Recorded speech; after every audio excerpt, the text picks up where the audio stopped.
It is my great pleasure to introduce today's speaker, Peter Singer.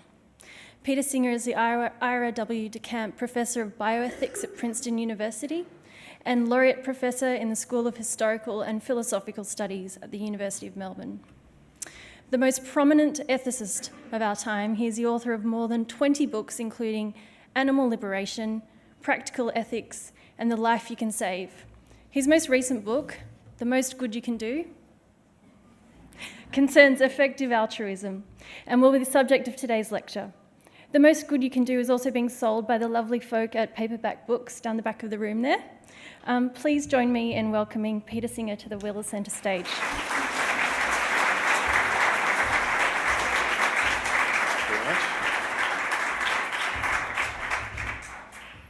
Thank you very much for that warm welcome.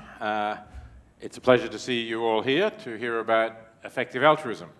So let me start by jumping straight into this and saying, what is effective altruism? So effective altruism is both a philosophy and a social movement. Philosophy in the broad sense of the term, the sense of a philosophical outlook on life, a set of values that you take to life. And the idea of that is that you should be living your life so as to make the world a better place. That doesn't really mean that absolutely everything you do has to be directed towards making the world a better place. That would be a little too saintly for most of us, probably practically all of us. But it does mean that that should be something, a consideration that you think about during your life, that you make when you make important decisions, like choosing a career would be one example if you're at that stage of life, or what to do with some of your income, your money, that those decisions, that this plays a significant part in your life. So that's the altruistic part of it. The effective part of it is, it's not just a matter of making the world a better place, but of getting the most out of whatever you're doing to make the world a better place, getting the best value for that, so that in effect you could say you're trying to make the world the best place that you possibly can with those resources, time, money, whatever it is that you're doing for it. And this should be a very familiar notion. If you think about you have some money that you want to spend, you need to buy, let's say, a new dishwasher. So you will look either online or some consumer magazine as to which dishwasher gives you the best value for money.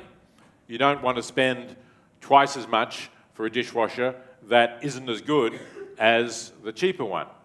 But strangely, when it comes to philanthropy or charity, that kind of thinking stops. People just leave it. They think very little about which of the charities will be able to do the most, where they'd be able to have the biggest impact.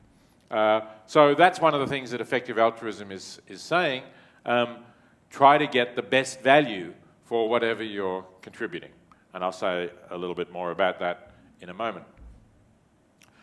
So that's what it's about. And this is, by the way, I should mention, a reasonably new movement. You see here a quote from a Wikipedia page. If you'd Googled effective altruism, I'd say as recently as 3 years ago, you would not have found a Wikipedia page. So basically it didn't exist, right, if it didn't have a Wikipedia page. But now it does. In fact, it's been building for maybe the last 10 years at the most, but certainly not longer than that. So what counts, though, you might say, as making the world a better place, improving the world? Obviously, that's where a whole lot of values will come in. And this slide tries to say something briefly about those values. Hard to say anything briefly that everybody in the effective altruism movement would necessarily agree with. But some of the key points are, firstly, that it takes a universal perspective. So it really takes seriously the idea that you're trying to make the world a better place. You're not just trying to make Melbourne a better place, for example, or Australia, or some other group to which you belong. You're actually thinking at a larger level, at a universal level about that. Then, okay, so what makes the world better?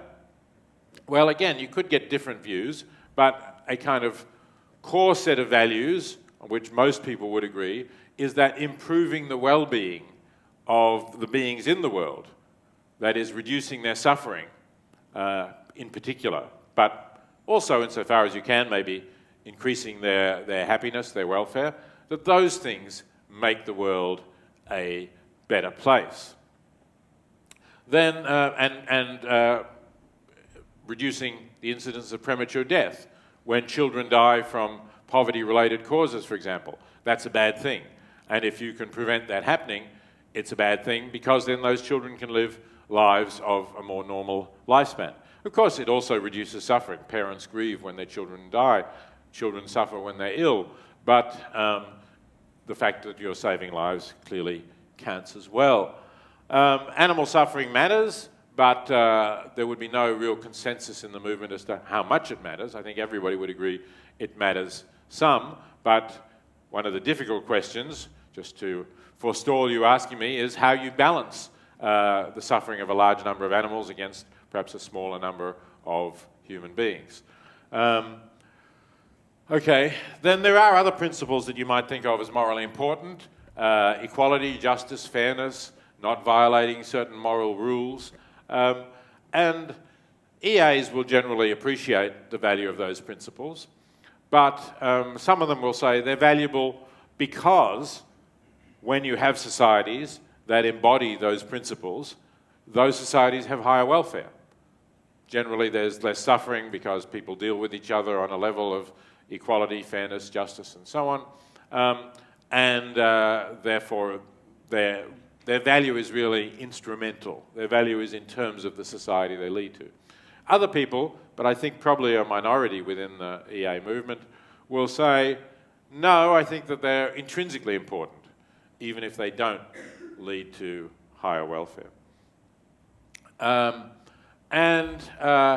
The other concept that I just want to get across from this slide is the idea that what we're trying to maximize really is expected value. That takes into account the fact that, generally speaking, we can't be certain about the consequences of what we're doing.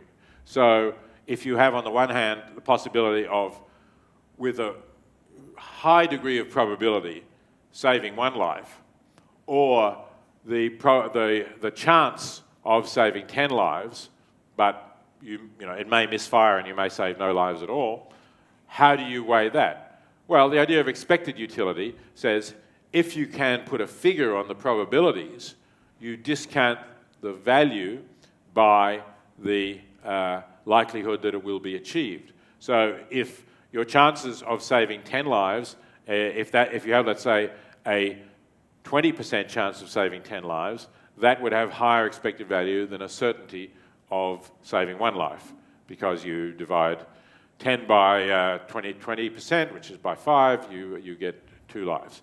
On the other hand, if it's a 10% chance of saving 10 lives, it comes out as the same as a certainty of saving one life. So that's how we think about things where we can't really know for sure whether we will or won't achieve the results we're trying to achieve. Okay, I want now to just tell you about some of the people who have played a key role in the movement. This is Toby Ord. He happens to be an Australian, although he's now living in Oxford. Toby was studying both mathematics and philosophy, got interested in philosophy, and particularly interested in ethics. And he was heading for an academic career, and decided one day that he was thinking along these lines. I'm now a graduate student. I'm getting a graduate studentship. I think, let's say it was £14,000 per year. And I'm living quite fine on that, I don't really feel that I suffer greatly through not having more money than that. So suppose that I continued to live on that amount of money, even though, as my academic career progresses, I'm going to get paid more than that. How much surplus would I have, and how much good could I do with that surplus? So, to cut the story short, he calculated how much surplus he would have throughout his academic career until 65 or something like that, and then divided that sum by the cost of either preventing someone going blind, which can be done quite cheaply in respect of the largest single cause of preventable blindness, which is trachoma, which is not a cause of blindness in Australia, but is in developing countries, or restoring sight for someone who has cataracts, an operation that, of course, is very commonly performed here in Australia, but there's, I would guess, probably pretty much nobody in Australia who is blind because they have cataracts, because before they got to the stage of being completely blind, the cataracts would have been removed, and you wouldn't, whether you could afford that or not, you would have been able to get it at no charge. But there are millions of people in developing countries who are blind because of cataracts and can't afford to get it done. And there are organisations you can donate to.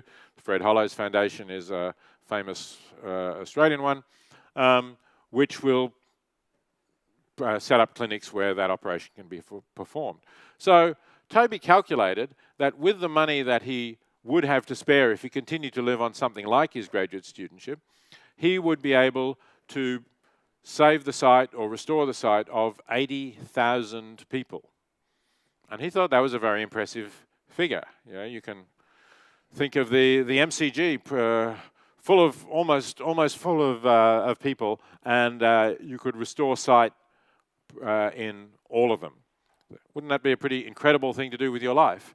Well, Toby's figures showed that it's a perfectly possible thing to do with your life without being Bill Gates or anyone like it. So he thought that he ought to tell other people about this, and he set up a website called Giving What We Can, together with some others there, and founded an organisation. And he himself, as this slide says, took a pledge to live on, he did somewhat increase the 14,000, or maybe that's just inflation adjusted, I'm not sure, took a pledge to live on something like that, I've just put the thing at the bottom, he's married, he's got a mortgage, he's not living in a cave or a barrel or anything like that. He's got a perfectly normal kind of lifestyle. On the website, Giving What We Can, he's encouraging people not to do what he's done, but something a little more modest, to pledge to give 10% of their income to effective charities. And he's provided information about which charities are highly effective. So Toby was a key figure, I think, in getting this movement going back in about 2007. Together with this man, Will MacAskill, who worked with Toby to found Giving What We Can, and has a book coming out. It's not that I don't want you to buy mine, but there's another good book coming out in a few months called Doing Good Better that Will has written, which I think will contribute to the field. And he's also the founder of this other organisation called 80,000 Hours. 80,000 hours, I think it's just a coincidence that it's the same number that Toby calculated he could save the sight of. 80,000 hours is Will's calculation of the number of hours that most people spend working on their careers. And he was struck by the fact that the decision as to what career you're going to have is not one that people spend a lot of time thinking about, despite the number of hours that they're going to spend with it. And in particular, if you were interested in choosing a career that would do the most good in the world, there's not a lot of discussion of that you find online either, and what you do find is pretty obvious sort of stuff, and or seems obvious, but Will thought maybe is not even quite right. So, for example, you find advice saying you could work for a charity, you could work for Oxfam or some other NGO, you could become an aid worker, and you would do good that way, or you could train if you can get into medical school and train in medicine, and you could become a doctor who performs these operations removing cataracts, those sorts of things. And while they may be good things to do, Will had a different idea about it. Here's the website, by the way, where you can go and have a look if you want to follow up, particularly if you are at that stage of thinking about future careers. But Will had the idea that maybe a career in something like finance or investment banking would be a way of making a big positive difference to the world. You might say, why on earth would he think that? Is he some kind of arch-conservative who thinks that Wall Street is the greatest benefactor of the world? Well, no, he's certainly not. But the thought is that if you want to be able to give more, you have to have more. Toby, as I say, calculated what he could give. Wasn't a huge sum because he's planning to be an academic. We academics are not that hugely paid. But if you did earn more, you would be able to give a lot more. And that could be a highly effective thing to do. So here's one of my former students at Princeton who is doing just that.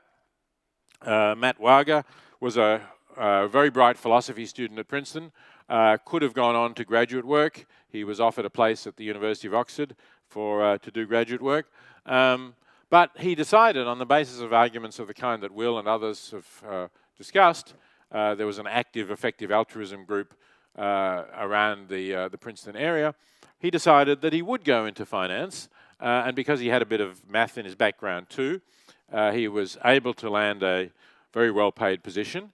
And just a year after graduating, he was able to donate $100,000 to effective charities. Obviously, he didn't use his income, as many of the fellow Wall Street workers would have, to buy a Porsche or a bigger apartment or something like that. He's living modestly and donating a lot. And he's continued to do that. I actually saw him. His firm has now shifted him to Hong Kong, and I gave some lectures there just last week and had lunch with him. He's continuing to do that, and he's pretty happy with his career choice, and he's not showing any signs of being corrupted by the lifestyle of the other people in the office that he's working with. Now, you might still say, well, how do you decide that this is actually a better thing to do than becoming an aid worker for Oxfam? Will's argument is like this. If you become an aid worker for Oxfam, you're taking a job that if you had not taken, somebody else would have. Right? There's no real great shortage of candidates for those sorts of jobs. So the good that you will do is not everything that you do. It's only the extent to which you can do the job better than the second best candidate in the field who did not get the job because you took it. And probably that's going to be a relatively marginal difference. In fact, might be no difference at all. Oxfam might have made a mistake in appointing you. The second candidate might have been better. But assume that they know what they're doing. You were the best candidate, but only by a modest amount. Now, there's one sense in which the same applies to the job that Matt took, and there's another sense in which it doesn't. The sense in which it applies is that if the firm that appointed him, if he'd not taken the job with the firm that appointed him, there was another candidate in that field who would have done almost as good a job for the firm as he did. But that's not what we're interested in. What we're interested in is, would that person have made as big a positive difference to the world? And it's very unlikely that that person would have donated to effective charities as Matt is doing. So the most probable outcome is that none of that money that Matt is giving to those effective charities would have gone to those effective charities. So in that sense, it's not replaced by the second best candidate, and all of the good that those donations do is, in a sense, to Matt's credit. And the amount of money he's giving is such that Oxfam could easily appoint a completely new aid worker, perhaps two new aid workers. And then all of the good that those aid workers did would be attributable to the donations that Matt had made. So that's the argument for saying that if you have the kind of character for it, firstly, if you have the ability to get that sort of job, which not everybody does, and secondly, if you have the kind of character that can work well at it and not be corrupted by the lifestyle of your colleagues, that could be a very good thing to do. But you don't have to do that. There's lots of people who are in this effective altruism movement who are giving quite a lot. Here's Julia Wise, who's a social worker, rather different sort of occupation. But the reason that she's an effective altruist is that she and her partner are giving a lot of their income.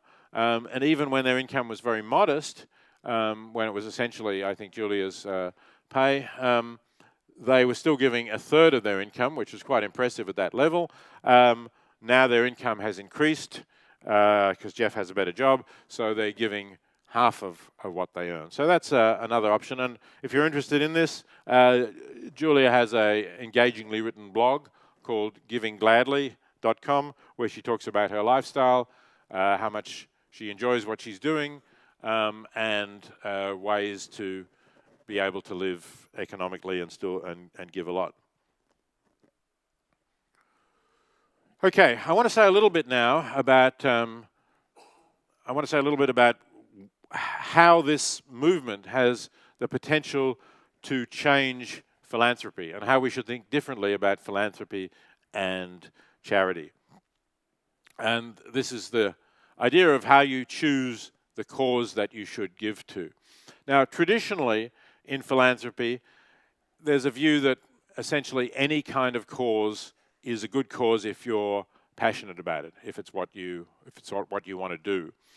So here's, I've gone to the website of one of the biggest philanthropy advisors in the United States, Rockefeller Philanthropy Advisors, and they have quite a lot of information online about, what you should do if you're thinking about becoming a philanthropist, or if you have money you want to give away, basically. And they have a number of little booklets, again, online. This one is called Finding Your Focus in Philanthropy. This is the one I want to pick on because it makes this claim. What is the most urgent issue? There's obviously no objective answer to that question. Now, there's a couple of, I think there's actually two mistakes in this. One is a small one and one is a larger one. The small one is the use of the word urgent. I think what they really mean in the context is there one issue which it's more important to give to than other issues? Because urgency obviously might be related to a particular situation. It may be very urgent to give to relief of the victims of the earthquake in Nepal, because if they don't get food and shelter, they may die. But whether that is the most important cause, how that compares with, for example, distributing bed nets to prevent malaria, which in one sense is not so urgent, there's no immediate crisis, but perhaps it actually offers better value for your charitable dollar than giving to earthquake victims. That, at least, is an open question. So I don't think you should ask what's the most urgent issue. But either way, the really important point is that there's a kind of idea that there's no way of judging between different causes here, that it's all subjective, that it's all a matter of what you care about, following your passion, and so on. And so things like this sort of choice, which they talk about, these examples in their website, are just subjective. So on the one hand, Ted Turner, back in the late 90s, gave $1 billion to the United Nations to scale up already proven health programs that reduce the incidence of children dying from preventable diseases like malaria, measles, diarrhea, and so on.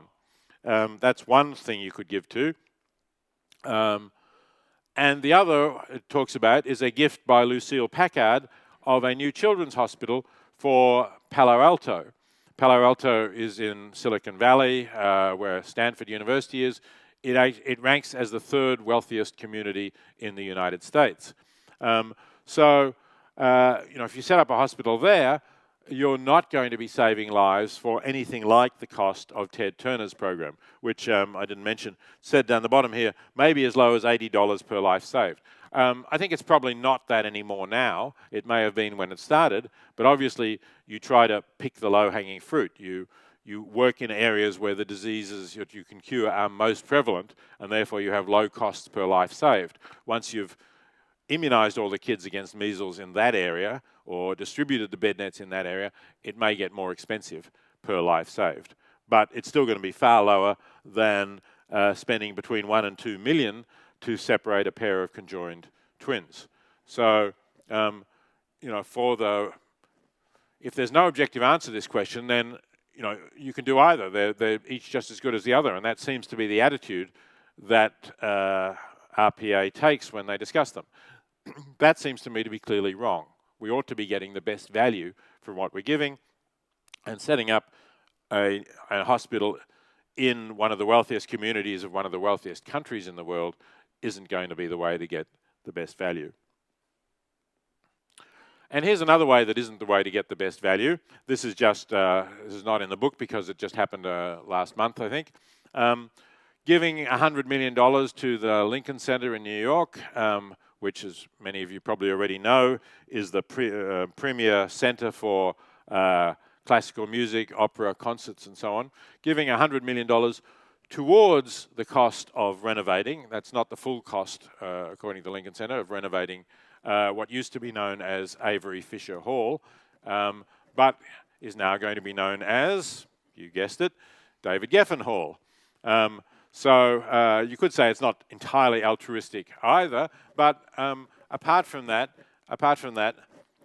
it just doesn't seem to me that spending hundreds of millions of dollars to renovate a concert hall for wealthy Manhattanites and tourists who get to go there is the best possible use of your money in a world which has still, unfortunately, millions of children dying of preventable poverty-related diseases.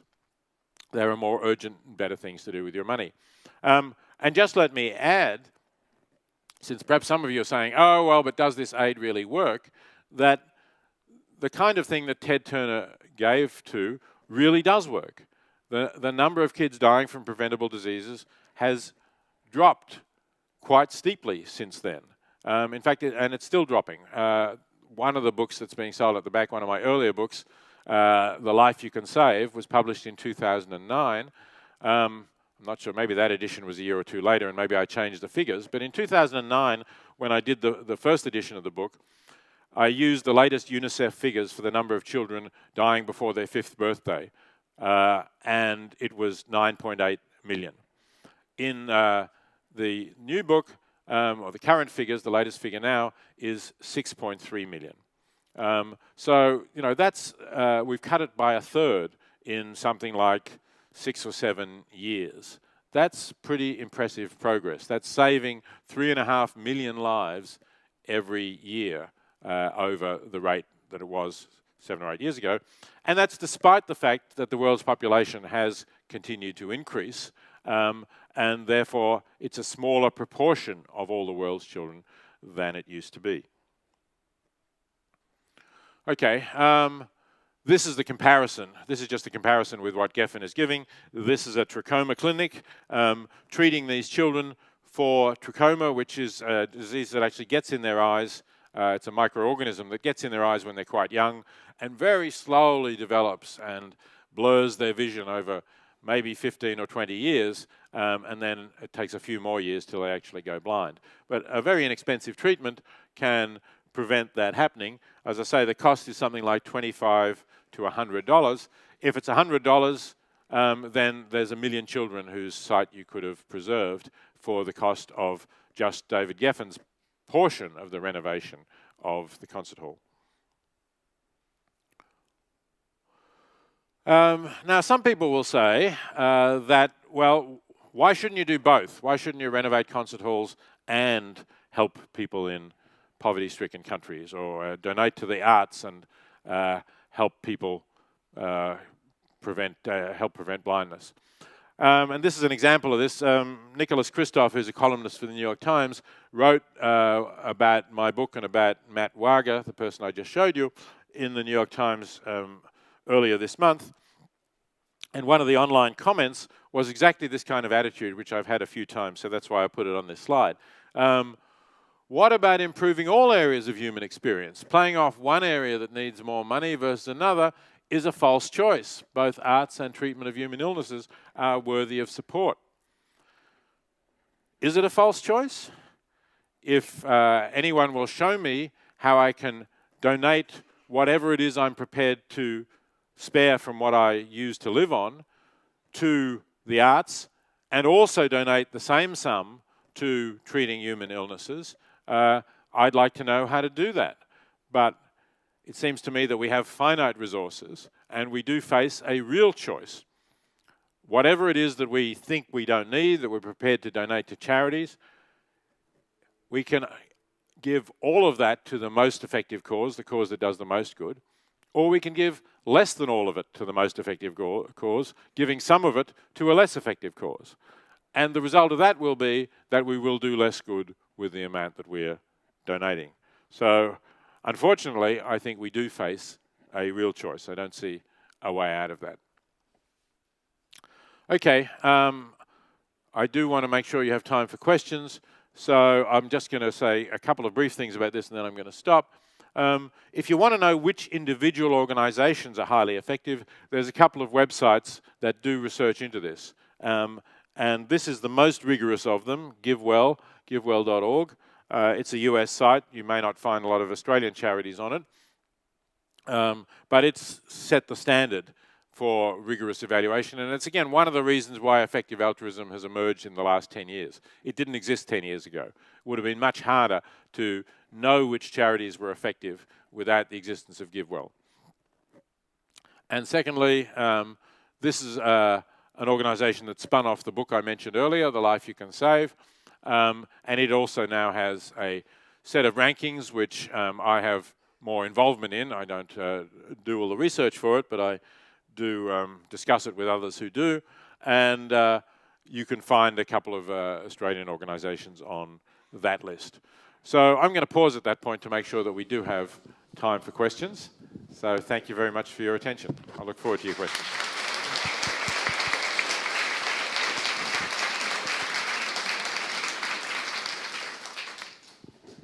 We've got some hands raised. Hi, Peter. I'm Rachel. Firstly, I just wanted to say thank you. Regarding trachoma, it's brought up some issues for me that then carried on throughout your speech, because we do have trachoma in Australia, in Central Australia. Oh, right, okay. And so it's brought up this is a numbers game. And I'm a midwife, and I've worked in Central Australia, and I've worked in African and Asian countries.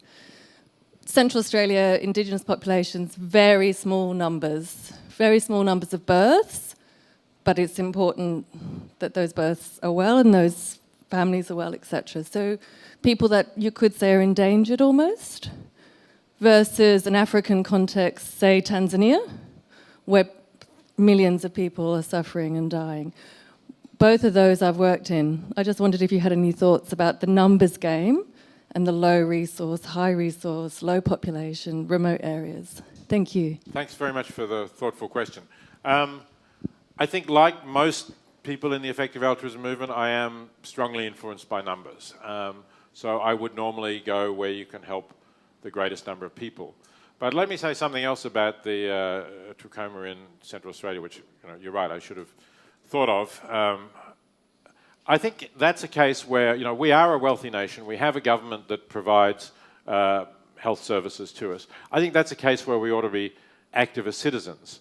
We ought to be pressuring the government into doing its job properly, so that we don't have cases of trachoma in Australia, and we don't have some of those problems with other problems with illness, life-shortening illnesses that affect Indigenous people much more than they do other people in Australia.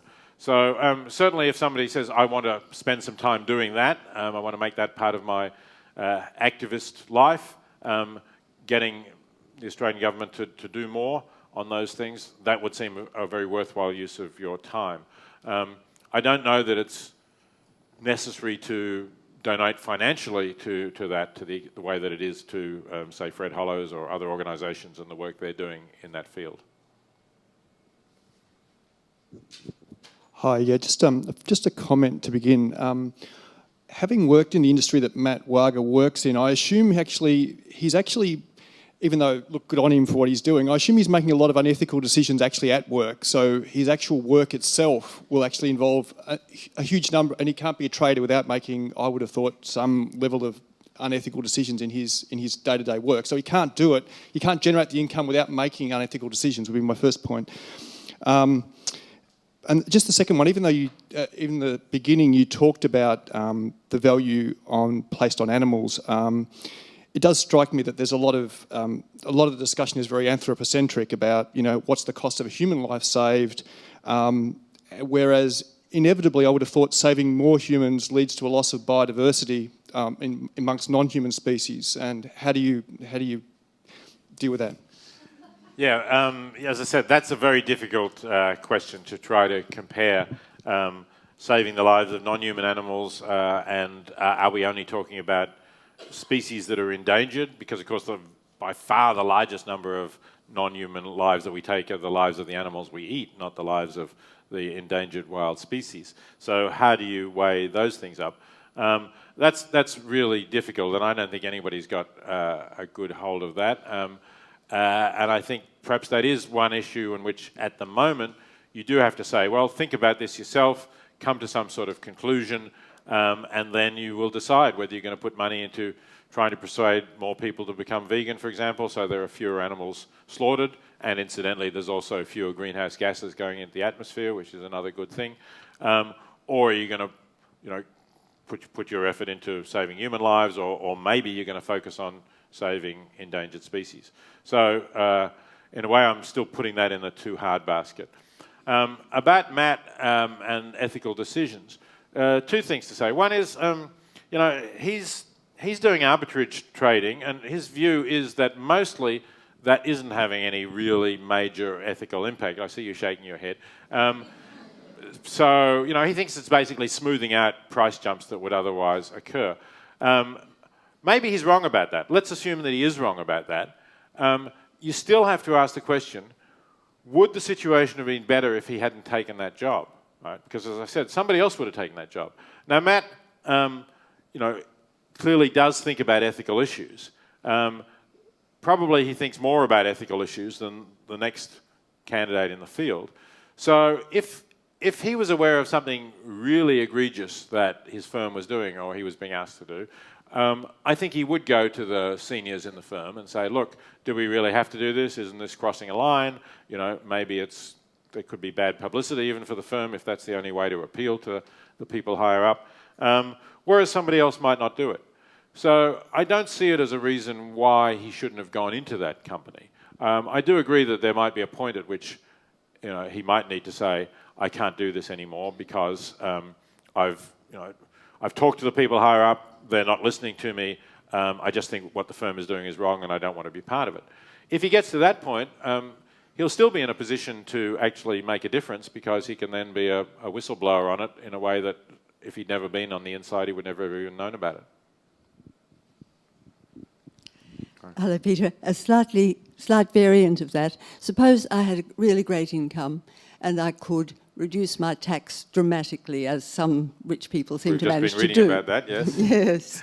And I could effectively direct my money then to a much better cause than our government seems to be able to do. Would that be ethical? That's a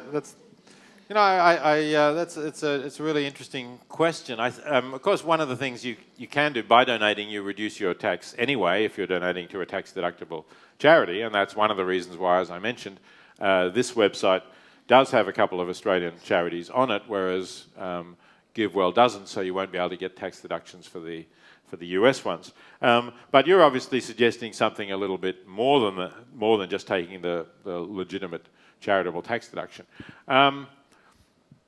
Look, I think that it's important that people should have an ethos of paying their taxes in the community. You could argue in this case you're doing it for a good purpose. You're trying to have more money to give to good causes, but I can't really condone tax cheating. I think that we should all be playing a role in supporting the institutions of a community. Many of which do good things, as we've been saying. Some of which don't do such good things. But I think that we ought to see that as something that is an obligation, and within what that allows, in terms of what the law allows, and in terms of not being as creative as some people seem to manage to be in terms of minimising their tax deduction, we ought to pay our taxes and then see what we have left over for good causes. We have one up the back here. Yeah. Hi, I'm just wondering how effective altruism deals with future risks, say by those posed by climate change, and spending your charity dollars now for something on something whose impact isn't going to be possible, probably, to measure for at least a little while. Yeah. So the theoretical part of that answer is quite easy. effective altruism does not discount the future merely because it's future. So those of you who know about economics will know that some economists actually do discount the future merely because it's future. They claim that this is what most people do, you know, social behaviour studies, that people seem to care less about the future, will put less weight on the future, and therefore some of those studies of climate change, there's a Yale economist called William Nordhaus, for example, actually discounted by a fixed percentage each year, and when you do that, if you project out 100 years, you find that the more disastrous effects of climate change that are predicted for that time get very little weight. Effective altruists typically will think that that's wrong, that future well-being counts just as much as present well-being, but they will acknowledge, as I said before, the discount for uncertainty. So we have to be able to predict what difference it will make if we do certain things. And with climate change, we do have some predictions. I mean, we have the predictions from the Intergovernmental Panel on Climate Change's assessment report, which says, you know, what consequences are probable. It even puts figures on them, or puts a range of figures on them, 95%, 90%, and so on. So on that basis, if you want to rely on those figures, you could say that will give us the indication, and that will give us how bad this is.